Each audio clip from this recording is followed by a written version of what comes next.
Good afternoon, class.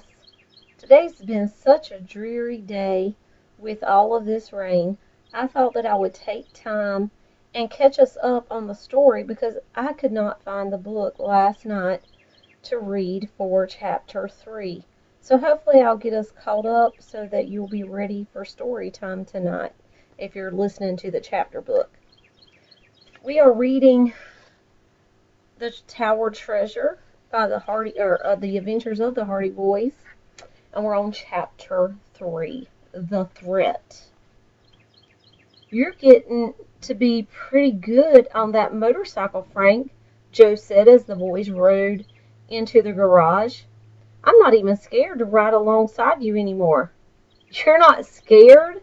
Frank pretended to take Joe seriously. What about me riding with a daredevil like you? Well, Joe countered, let's just admit that we're both pretty good. It sure was swell of Dad to let us have them, Joe continued. Yes, Frank agreed, and if we're going to be detectives, we'll get a lot of use out of them. The boys started toward the house, passing the old-fashioned barn on the property.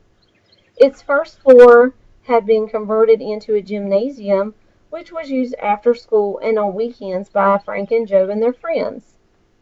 The Hardy home was on the corner of High and Elm Streets. Was an old stone house set in a large tree-shaded lawn. Right now, crocuses and miniature narcissi, sorry if I messed that up, were sticking their heads through the light green grass. Hello, Mother, said Frank as he pushed open the kitchen door. Mrs. Hardy, a petite, pretty woman, looked up from the table on which she was stuffing a large roasting chicken and smiled. Her sons kissed her affectionately, and Joe asked, Dad upstairs? Yes, dear. He's in the study. The study was Fenton Hardy's workshop. Adjoining it was a fine library, which contained not only books, but files of disguises, records of criminal cases, and translations of thousands of codes. Walking into the study, Frank and Joe greeted their father. We're reporting errand accomplished, Frank announced. Fine, Mr. Hardy replied. Then he gave his sons a searching glance. I'd say your trip netted you more than just my errand. Frank and Joe had learned earlier in their boyhood that it was impossible to keep any secrets from their astute father. They assumed that this ability was one reason he had been such a successful detective on the New York City police force before setting up a private practice in Bayport. Mr. Swartz,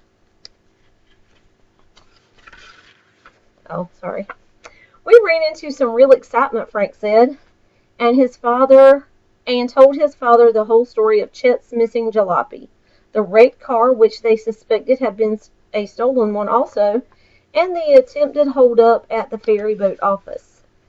Chet's counting on us to find his car, Joe added. Frank grinned. That is, unless the police find it first. Mr. Hardy was silent for several seconds. Then he said, Do you want a little advice? You know, I never give it unless I'm asked for it, he chuckled. We'll need a lot of help, Joe answered. Mr. Hardy said that to him the most interesting angle to the case was the fact that the suspect apparently used one or more wigs as a disguise.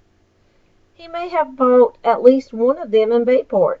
I suggest that you boys make the rounds of all the shops selling wigs and see if you can find out. See what you can find out. The boys glanced at the clock on their father's large desk.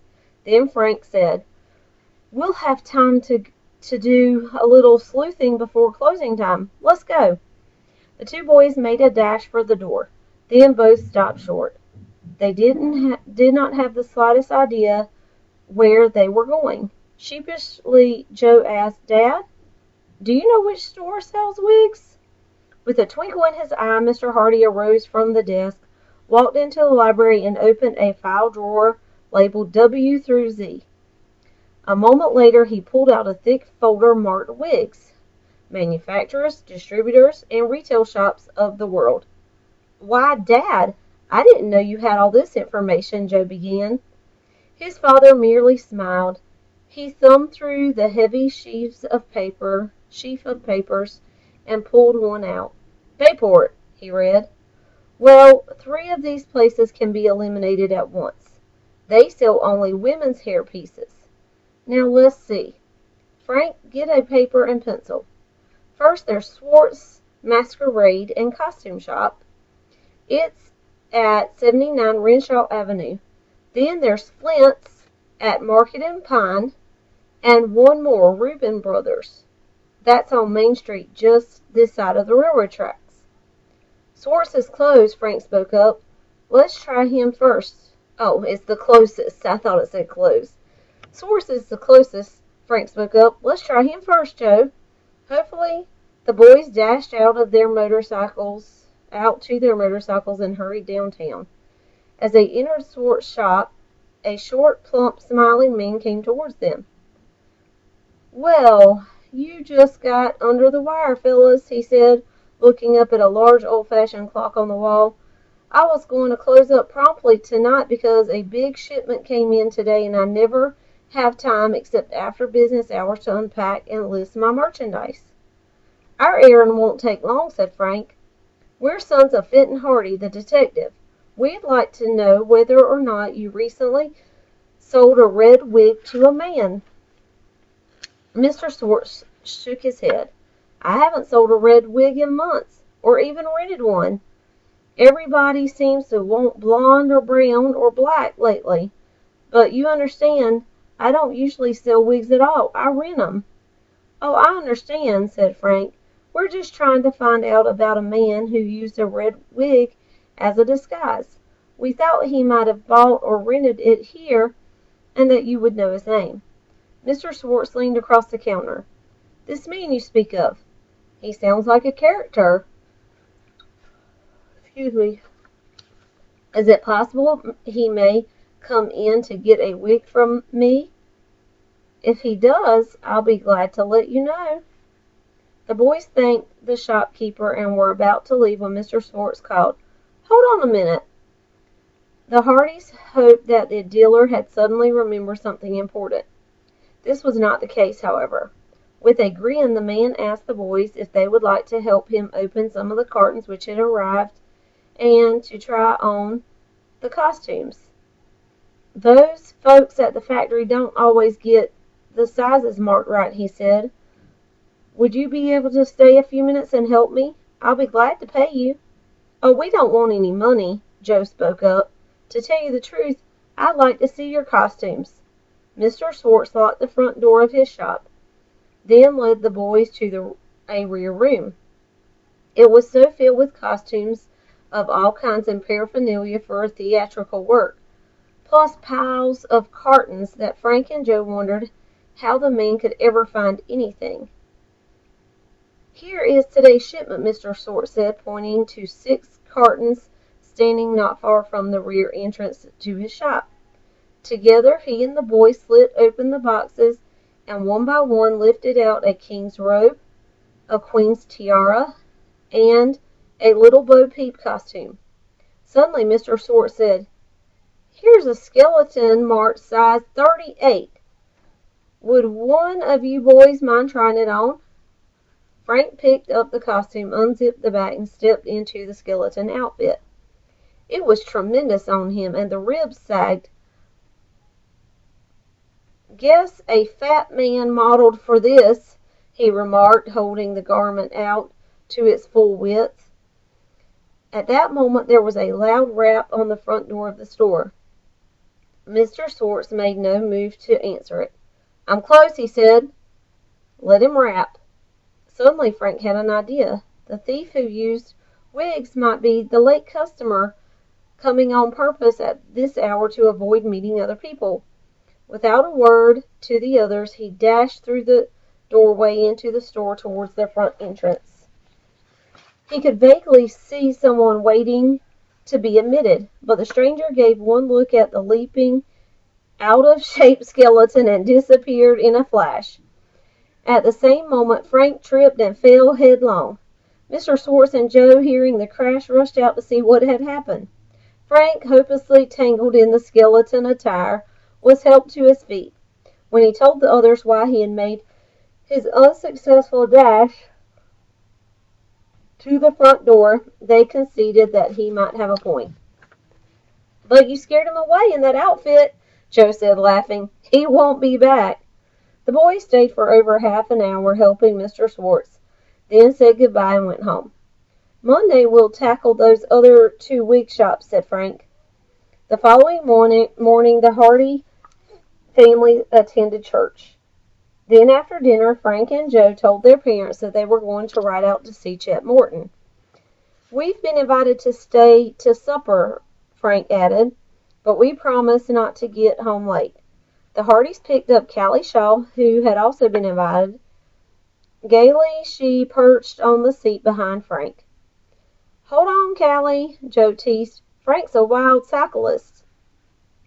The young people were greeted at the door of the Morton farmhouse by Chet's younger sister, Iola, dark-haired and pretty. Joe Hardy thought she was quite the nicest girl in Bayport High and dated her regularly. As dusk came on, the 5 young people gathered in the Mortons' kitchen to prepare supper. Chet, who loved to eat, was in charge, and doled out various jobs to the others. When he finished, Joe remarked, "And what are you going to do, big boy?" The stout youth grinned. "I'm the official taster." A howl went up from the others.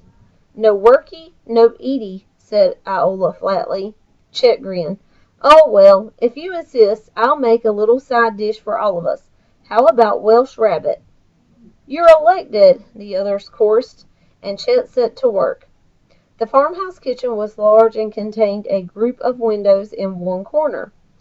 Here stood a large table where the young people decided to eat.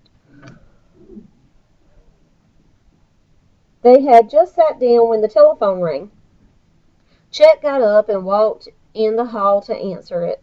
Within a minute he re-entered the kitchen. His eyes were bulging. "What's the matter?" Iola said quickly.